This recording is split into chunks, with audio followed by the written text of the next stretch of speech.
La Bible est plus qu'un code de conduite.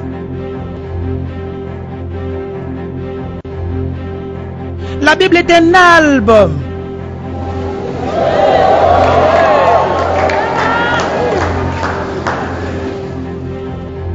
Elle est un album d'images, de photos, pour vous montrer qui vous êtes. C'est le miroir de Dieu, pour vous montrer qui vous êtes. Étudiez-la comme un miroir. Utilisez-la pour vous regarder vous-même. 2 Pierre chapitre 1. Je vais vous le lire à partir de la version Louis II révisée. À partir du verset 3. Sa divine puissance nous a donné tout ce qui contribue à la vie et à la piété en nous faisant connaître celui qui nous a appelés par sa propre gloire et par sa vertu. Par elle, les promesses les plus précieuses et les plus grandes nous ont été données afin que par elles vous deveniez participants de la nature divine, en fuyant la corruption qui existe dans le monde par la convoitise. Est-ce que vous entendez ça? Il dit que nous devons être quoi? Participants de la nature divine, la divine nature. Au travers de Jésus-Christ, vous participez. Vous devenez un co-héritier de la divine nature. Vous expérimentez la divine nature. Dites divine nature. La nature divine, c'est la nature de la déité. La divine nature, c'est la nature de Dieu. Alléluia. C'est ça la nouvelle dans le christianisme. Quand vous recevez cette vie en naissant de nouveau, quand vous recevez cette vie, elle vient dans votre esprit. Donc, quand on dit que vous êtes né de nouveau, ça veut dire que la vie que tu as de ton père est morte. Et elle a été remplacée par la vie de Jésus-Christ. Maintenant, quand vous ne comprenez pas ça, même si vous êtes né de nouveau, vous continuerez à vivre comme un être ordinaire. Quand vous êtes né de nouveau, vous n'êtes pas un être ordinaire. Vous devenez un être surnaturel. Ça, c'est ce que la Bible dit. Elle dit, si quelqu'un est, 2 Corinthiens chapitre 5, verset 17, si quelqu'un est en Christ, il est une nouvelle création. Est-ce que vous voyez ça? Il ne s'agit pas de ce qu'il était avant. Si quelqu'un est en Christ, il est une nouvelle création. Il ne dit pas qu'il deviendra une nouvelle création. Il dit il est. Si tu es en Christ, tu es une nouvelle création. Ce n'est pas une promesse. Ce n'est pas quelque chose qui va se produire quand vous irez aux cieux. C'est pourquoi il nous dit de prêcher ça. Pour que beaucoup sachent que c'est possible. Vous recevez une vie nouvelle en vous. Et quand ça se produit, vous cessez d'être sujet aux forces de ce monde. Pourquoi? Parce que la vie que tu as maintenant reçue est au-dessus de toutes les forces, de toutes les puissances de ce monde. C'est pourquoi je peux pas être malade. Il y a des personnes qui disent que tu dois être très fort parce que lorsque tu pries pour les malades, la maladie peut sauter sur toi. Quelle maladie peut sauter sur moi? C'est pas possible. Comment ça peut se produire? Laissez-moi vous expliquer quelque chose. Laissez-moi vous expliquer quelque chose. Est-ce que les poules aboient? Est-ce que les chiens ont des plumes? Non, dites-moi. Maintenant, nous ne disons pas que les chiens ne peuvent pas avoir des plumes. Ça, c'est pas vrai de dire que les chiens ne peuvent pas avoir des plumes. C'est aussi mauvais de dire que les poules ne peuvent pas aboyer. Parce qu'un jour, vous en trouverez. Ce que nous disons, c'est les poules n'aboient pas.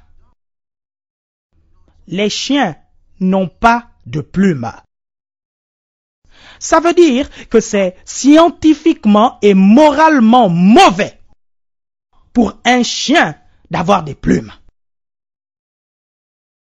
Je ne sais pas si vous comprenez mon langage. Donc, nous ne disons pas que les chiens ne peuvent pas avoir des plumes, mais que les chiens n'ont pas de plumes. Ça veut dire qu'ils ne sont pas supposés. Et ils ne devraient pas. C'est naturellement mauvais, scientifiquement mauvais, moralement mauvais pour un chien d'avoir des plumes. Quand vous êtes né de nouveau, la Bible ne dit pas que vous ne pouvez pas être malade. Parce qu'il y a plusieurs qui sont malades. Ce que la Bible dit, c'est « nous ne tombons pas malades ». La Bible dit non. C'est naturellement mauvais pour vous d'être malade. C'est moralement mauvais pour vous d'être malade. Vous vous dites, mais c'est la vérité. Parce que la vie en vous, maintenant que vous êtes né de nouveau, ce n'est plus la même vie que vous aviez avant votre nouvelle naissance. Le problème avec beaucoup de chrétiens, c'est qu'ils pensent que la Bible a été écrite comme un code de conduite.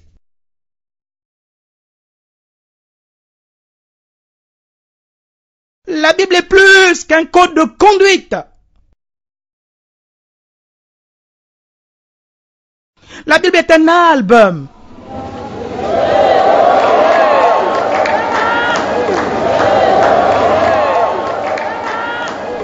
Elle est un album d'images, photos, pour vous montrer qui vous êtes. C'est le miroir de Dieu, pour vous montrer qui vous êtes. Étudiez-la comme un miroir. Utilisez-la pour vous regarder vous-même.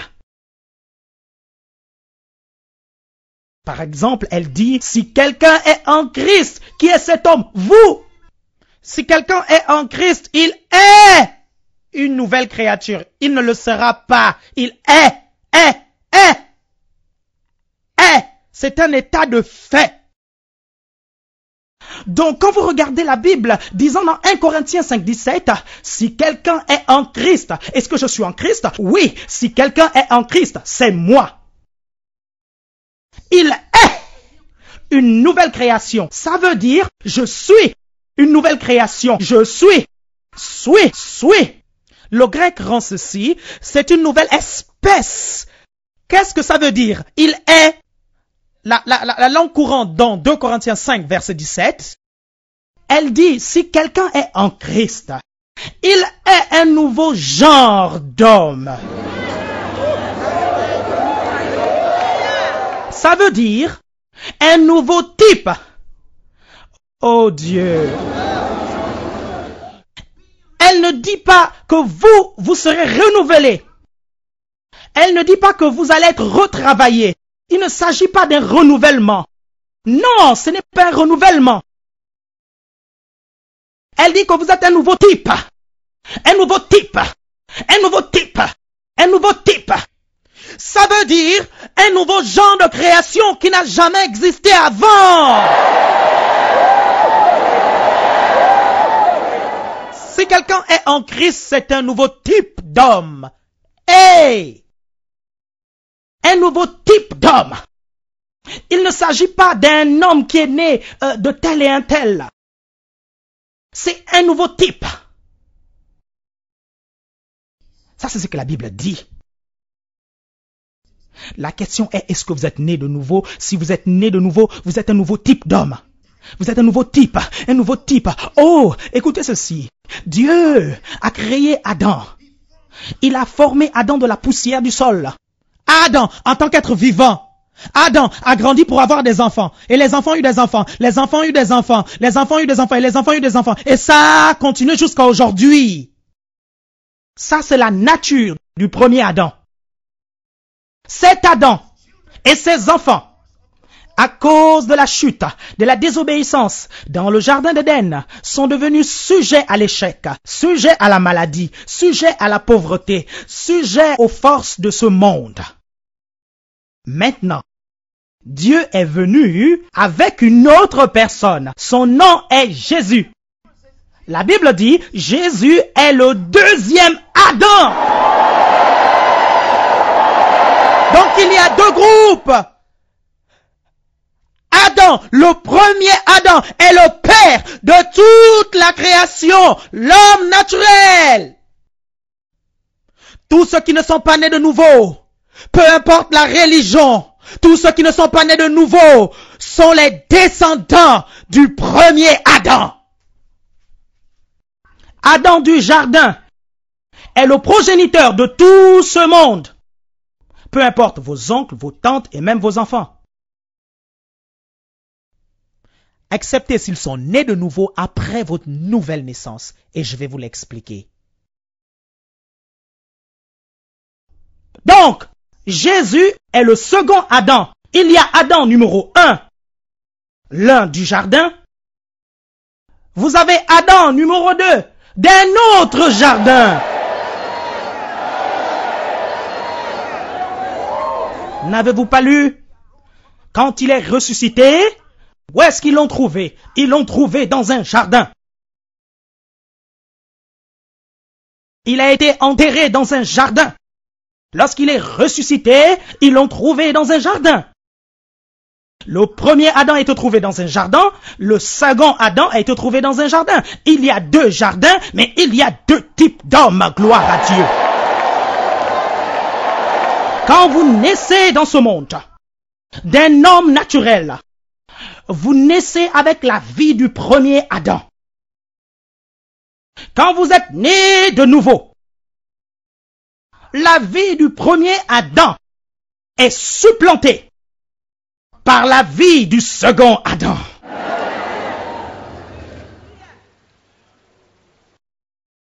Cette vie n'est pas suspendue. Non, elle est détruite. Elle est crucifiée à la croix du calvaire. Elle est détruite à la croix.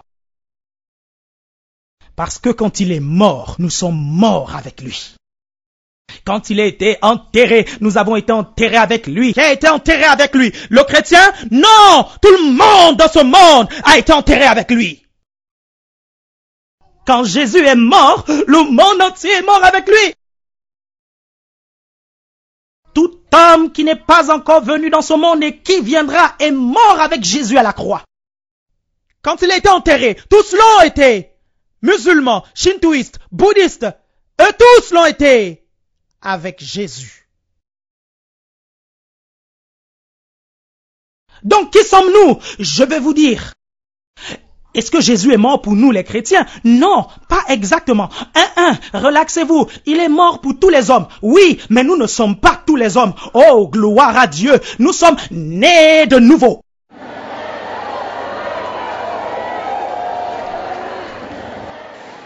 Regardez, ce sont les choses sérieuses dont je vous parle. La Bible dit Jésus est mort pour les pécheurs. Il l'a fait. Il l'a fait.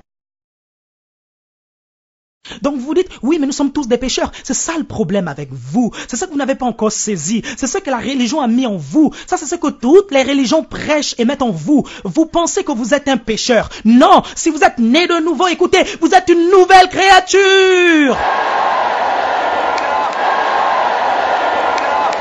Votre vie ne commence pas à partir de la croix.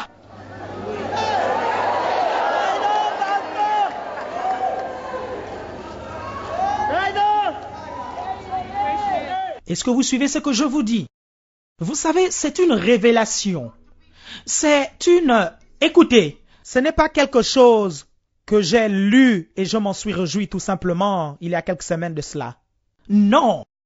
Ça, c'est la révélation. Ça, c'est, vous savez, ça, c'est l'évangile selon Pasteur Chris.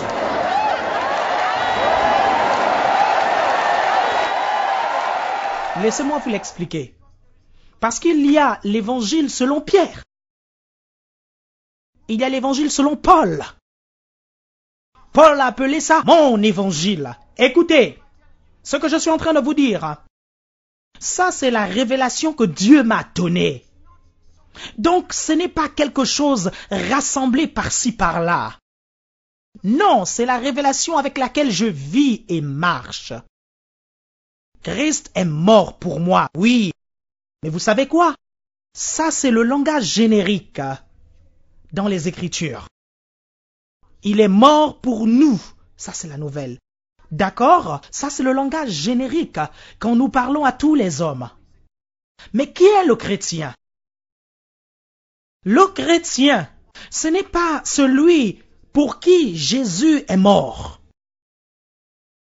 Le chrétien est le résultat de sa mort.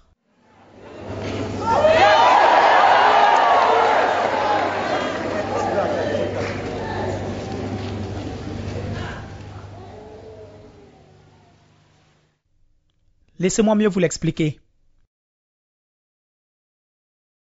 Tous nos péchés ont été déposés sur Jésus. Est-ce que vous aviez lu ça? Tous nos péchés ont été déposés sur lui. Pour être jugé. Et lorsqu'il a été crucifié sur cette croix, cloué sur cette croix, il est mort comme notre sauveur. Et quand il est mort, nous sommes morts. La Bible dit qu'il a été transpercé à cause de nos crimes. Mais il était transpercé à cause de nos crimes, écrasé à cause de nos fautes. Le châtiment qui nous donne la paix est tombé sur lui. Et il est dit, par ses meurtrissures, nous sommes guéris. Nous sommes, pourquoi? Parce que il a pris nos péchés dans son propre corps à la croix. Maintenant, suivez ceci. Suivez ça très attentivement. Donc il est mort. Et il est allé en enfer. Jésus allait en enfer. Quand il est mort, il est allé en enfer. Parce que nous étions censés aller en enfer. Il allait en enfer. À la place des damnés. Mais il allait en enfer pour combattre pour nous. Il devait combattre.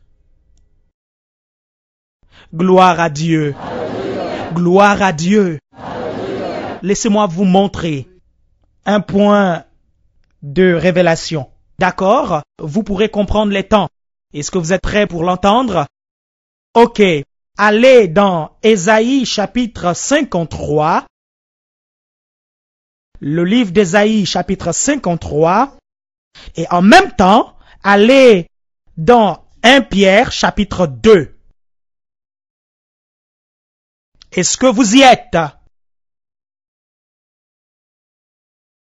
Oh, alléluia! Ésaïe chapitre 53. Est-ce que vous y êtes? Bien, j'essaye d'y être. D'accord. Maintenant, je veux que vous lisiez le verset 5. 1, 2, allez.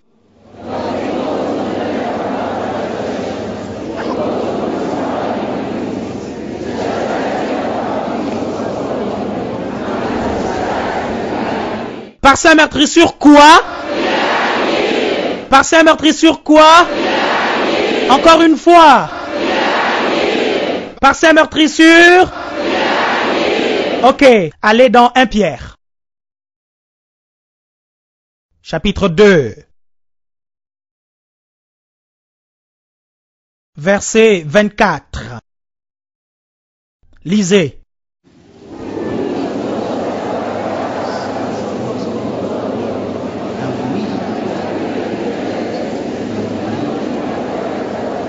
Par sa meurtrissure. Par sa meurtrissure. Allez. Par sa meurtrissure. Par sa meurtrissure. Qu'est-ce que vous avez vu? Est-ce qu'il y a une différence entre les deux? Est-ce que vous avez noté la différence? Laissez-moi vous montrer la différence. Dans Ésaïe, quand vous le lisez, il est dit par sa meurtrissure, nous sommes guéris. J'aimerais que vous remarquiez ce que Pierre a dit. Dans 1 Pierre, chapitre 2, le verset 24, quand vous lisez, Pierre ne dit pas, par sa meurtrissure, nous sommes guéris. J'aimerais que vous notiez deux choses importantes. Il a dit, par sa meurtrissure, vous. Ça, c'est la première chose à noter. Le prophète a dit, par sa meurtrissure, nous. Pierre dit, par sa meurtrissure, vous. Ça, c'est la première chose. La deuxième chose à noter est, Ésaïe a dit, par sa meurtrissure, nous sommes guéris. Pierre a dit, le problème a déjà été réglé. Par sa meurtrissure, vous aviez été guéris. Vous aviez. Si vous aviez, vous n'avez plus à être malade encore. Pierre a dit, par ses meurtrissures, vous aviez été guéris. Vous aviez. Ça, c'était déjà produit dans le passé. Ésaïe a vu cela comme une prophétie qui allait se produire. Il s'est réjoui, il a dit, par ses meurtrissures, nous sommes guéris. Au temps de Pierre, ça s'était déjà produit. Pierre a vu que ça s'était déjà produit. C'est qu'Ésaïe avait vu aller se produire, mais Pierre a vu que ça s'était déjà produit. Pierre a vu que c'était déjà passé. Maintenant, c'est du passé. Et Pierre l'a écrit au bébé. Il a dit, par ses meurtrissures, vous aviez. Pourquoi Pierre a dit que par ses meurtrissures, vous aviez? À cause d'une autre compréhension de Pierre. Oh, ya. Et c'est cette compréhension que je veux bien vous communiquer. Quelle est cette compréhension? Écoutez Paul, il parle le même langage, il parle mon langage. Oh oui, c'est pourquoi je le comprends très bien, il parle mon langage. Et en fait, le vendredi soir, Paul était la première personne que j'ai vue s'asseoir, me regarder dans les gradins. Il était, je l'ai vu, il essayait de s'asseoir, il ajustait ses vêtements comme ça, il essayait de s'asseoir. Et le Seigneur m'a montré, il m'a dit, regarde, il te suit pendant toute la réunion. Et j'ai vu Paul ajustant ses vêtements, essayant de s'asseoir. Il parle mon langage. Écoutez Paul, il dit, mais mon Dieu pourvoira à tous vos besoins. Il ne dit pas tous nos besoins. Qu'est-ce que Paul a dit? Il a dit pour moi, j'ai appris, quel que soit l'état, à être indépendant des circonstances. Il a évolué. Il a compris le message de la nouvelle création. Dans la nouvelle création, nous ne disons pas que Dieu pourvoira. Nous n'avons pas besoin d'être pourvus. Oh.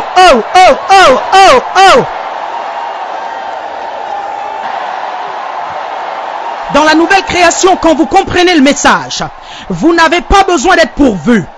Toutes choses sont à vous. Vous n'avez pas besoin d'être pourvus. Vous devenez le pourvoyeur. Vous êtes un co-héritier avec Christ.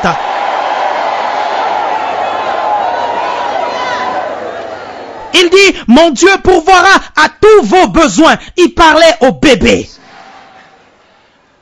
Regardez Jacques qui arrive. C'est un vieil homme maintenant. Lisez son livre. Jacques parle aussi mon langage parce que vous savez, Jacques est le seul parmi les apôtres qui a appelé les chrétiens. Vous êtes des pécheurs, vous êtes des adultères, vous menez une double vie. Vous savez, il était assez courageux, il était dur. Pourquoi? Parce qu'il était profond dans la loi. Mais vous savez, il a aussi évolué au chapitre 5. Donc quand vous regardez le chapitre 5, Jacques arrive, c'est un vieil homme. Il dit, est-ce qu'il y a des malades parmi vous? Aïe. Hey! Woo! Jacques, vous savez, Jacques est un pasteur. Il n'a pas dit, je sais qu'il y a des personnes malades. Il dit, est-ce qu'il y a des malades? Est-ce qu'il y a des malades parmi vous? Devinez ce qu'il a dit. Il n'a pas dit, essaye de voir le docteur, essaye de prier. Il dit qu'il appelle les anciens de l'église. Qui sont les anciens de l'église? Je vais vous le dire qui ils sont. Quand il dit qu'il appelle les anciens de l'église, il ne parlait pas des hommes aux cheveux gris. Est-ce que vous m'entendez? Il parlait de ceux qui marchent avec Christ, de ceux qui comprennent le Saint-Esprit, ceux qui comprennent la parole de Dieu, qui comprennent le message de la foi. Ce sont les anciens de l'église. Qu'il appelle les anciens de l'église. Il ne dit pas, nous tombons malades de temps en temps. Non, il dit, est-ce qu'il y a des malades parmi vous? Parce qu'ils ne sont pas censés l'être. Et c'est pourquoi il dit qu'il appelle les anciens de l'église. Parce que ceux qui tombent malades, ce sont des bébés. En d'autres termes, est-ce qu'il y a des bébés parmi vous? Est-ce qu'il y a des bébés ici qui ne comprennent pas le langage du Nouveau Testament? Nous ne tombons pas malades. Est-ce que vous m'entendez? Nous ne tombons pas malades. Est-ce que vous m'entendez? Je refuse d'être malade. Oh, alléluia! Je sais qui je suis. Je dis, je sais qui je suis. Je suis un membre de son corps, de sa chair et de ses os. Je refuse d'être malade. Alléluia. Vous avez certainement une douleur dans votre corps, mais vous devez utiliser la parole de Dieu. Vous dites, peine, au nom de Jésus, va-t'en de mon corps. Wouh! Alléluia. Vous le trouvez peut-être très dur. Peut-être que la douleur est en train de s'accroître. Et vous dites, que vais-je faire? Bien. Dans Romains, Paul nous parle au sujet d'un homme de foi. Son nom est Abraham. Paul l'aime beaucoup et l'appelle le père de la foi. Pourquoi? Parce que c'est un homme, au-delà de ses 100 ans d'âge. La Bible dit, il ne chancela pas en face des promesses de Dieu dans l'incrédulité, mais il s'est affermi dans la foi, rendant gloire à Dieu contre toute espérance. Il a cru en l'espoir qu'il deviendrait le père de plusieurs nations. Que quelqu'un dise, Alléluia! Wouh! Gloire à Dieu!